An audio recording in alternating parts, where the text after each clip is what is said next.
कुछ लोग हैं जो भारत का विकास जितनी तेजी के साथ हो रहा है उन्हें रास नहीं आ रहा है, उन्हें अच्छा नहीं लग रहा है।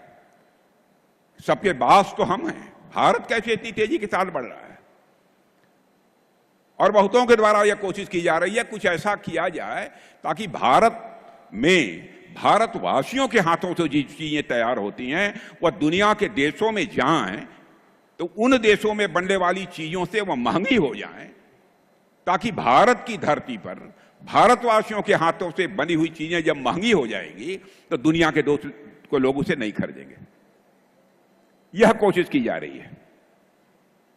लेकिन बहनों भाइयों, भारत जितनी तेजी के साथ आगे बढ़ रहा है, मैं पूरे विश्वास के साथ कहता हूं कि भारत को अब दुनिया की कोई ताकत विश्व की एक बड़ी शक्ति बनने से रोक नहीं सकती है। जहां तक रक्षा क्षेत्र का प्रश्न है, मेरे मित्रों, मैं कहना चाहता हूं, रक्षा क्षेत्र की हमारी हालत यह थी डिफेंस की कि पहले प्राय हर चीजें दुनिया के दूसरे देशों में बनती थी, विदेशियों के द्वारा बनती थी, उन्हीं की पूंजी लगती थी, और हम लोग जब जरूरत पड़ती थी तो दुनिया के दूसरे देशों से जाकर चाहे कुछ भी हो, हवाई जहाज हो, हथियार हो, प्लेटफॉर्म्स हो, जो भी हो, सब कुछ हम दुनिया के दूसरे देशों से खरीदते थे। लेकिन आज मैं आपको जानकारी देने के लिए आया हूं बहनों भाइयों, अब हम इनमें से बहुत सारी चीजें न केवल भारत की धरती पर बना रहे हैं, न केवल भारतवासियों के हाथों से बना रहे हैं, न केवल हम अपनी आवश्यकताओं को पूरा कर रहे हैं, बल्कि हम दुनिया के दूसरे देशों को भी हम एक्सपोर्ट करने का काम कर रहे हैं, उनके पास भी हम भेज रहे हैं। दुनिया के देश सब हमारे सामान को खरीदने का काम कर रहे हैं।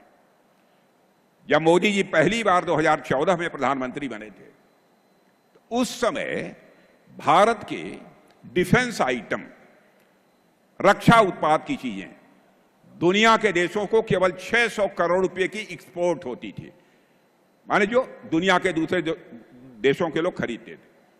बहनों भाइयों, आपको जानकर खुशी होगी, अब हम 24,000 करोड़ से ज्यादा का डिफेंस आइटम अब एक्सपोर्ट कर रहे हैं।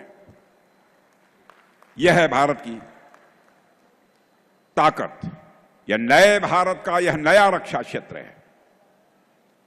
और निर्यात लगातार बढ़ रहा है। और मैं यहां के नौजवानों का करिश्मा बतलाना चाहता हूं। जो टेक्नोलॉजी होती है, जो हिंदी में तकनीक कहते हैं, यह तकनीक भी दुनिया के दूसरे देशों के नौजवान बनाते थे। अब बड़ी संख्या में हमारे देश के नौजवान वह सब सारी तकनीक बना रहे हैं, वह टेक्नोलॉजी बना रहे हैं, और उसी टेक्नोलॉजी का प्रयोग करके हम बहुत सारे अपने रक्षा से संबंधित हथियार, प्लेटफॉर्म्स, बम, तोप, गोले और मिसाइल बना रहे हैं। आपने